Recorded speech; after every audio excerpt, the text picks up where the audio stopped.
Holy crap, it freaking happened. It finally happened. Thank God it finally happened. Hey everyone, Aaron here. Welcome back to another anime review. Today we're looking at episode 9 of Mayoiga, or The Lost Village. And thank God we finally got a good episode. One that reminded me of the first couple. This was a great episode. This had everything that I've been asking for from this dang series for the whole time it's been airing, and finally it's happened. So let's talk about what happened at the very beginning. So we had Jack, the other Jack, not the one that has like an eye patch that looks like a pirate. We had him taken down by Valkan, but they were actually then under attack by someone else with another bow and arrow, and Valkan rushed off, leaving Korakun. I forgot her name. It's whatever it is. Leaving her behind, and he goes off on his own. Meanwhile, we go back to the bus and currently what's happening, and once again we have the bus driver talking about his daughter, and the whole group is like, well, yeah, but so you've seen your daughter, but doesn't that mean that she's a monster technically? Because they all see monsters. So that, that happens. But then at one point he gets away from them when they're talking and decides, you know what, I'm going to drive the bus through the tunnel, because she keeps talking about the tunnel, Mizaki keeps talking about the tunnel in general, and, then he decides, okay, let's just go through the tunnel, let's see what happens. Then they are attacked by their various monsters. We have Speedstar getting attacked by his monster, who we will get into in a few minutes, because I guarantee you're going to want to see the image for that. And I will warn you ahead of time when it comes up, but Speedstar's monster attacks the bus, so does Mitsumune's monster also. So they do stop at one point, but they are nearing the edge of the thing, so they were able to walk out while the bus driver stays inside to talk to his daughter, who he sees again pop up behind him while he's driving. Now, we do learn that Mizaki's cousin went through the tunnel at one point. He actually did go through the tunnel, and he says to Mizaki on a stone statue, I want to say a stone, maybe rock, he writes down to Mizaki, if you want to go any further, accept Nanaki. Now, no one knows what that really fully means. I have some theories on that.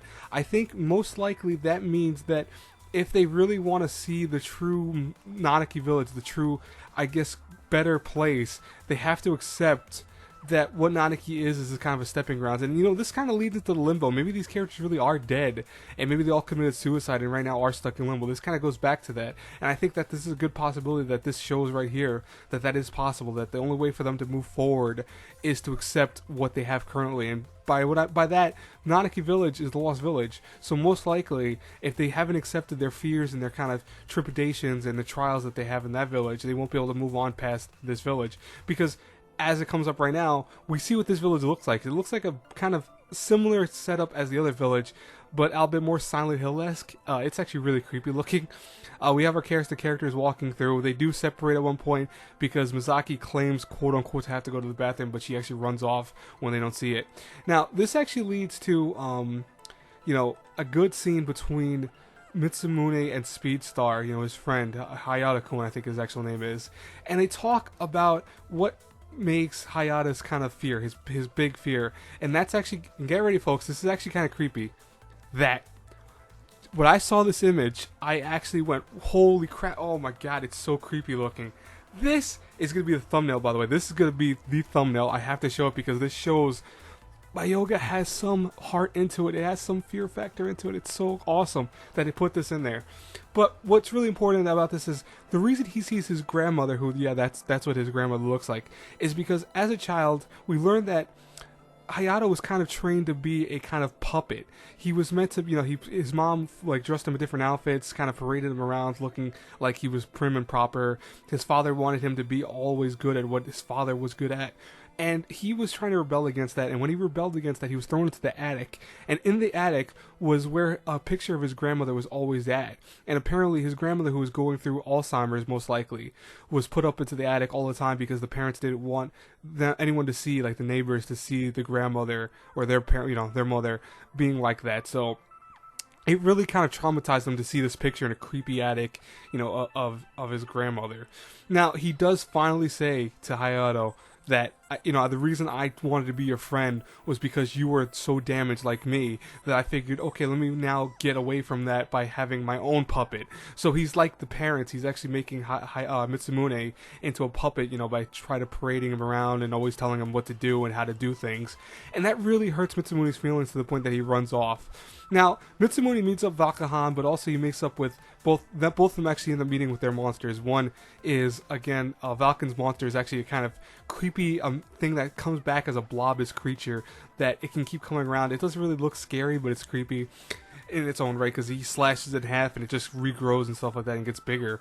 Mitsumune meets up with his little mini version of Penguin, who he runs off and he ends up getting kind of chased into it. And then what's very odd, and I'm not gonna say it right now, comes up toward the credits around that, like around a little before the credits, but more so after what I'm about to talk to. Now we have the girls. I'm not showing it because I'm already using a whole bunch of images for this because I just want to talk about this episode in great detail.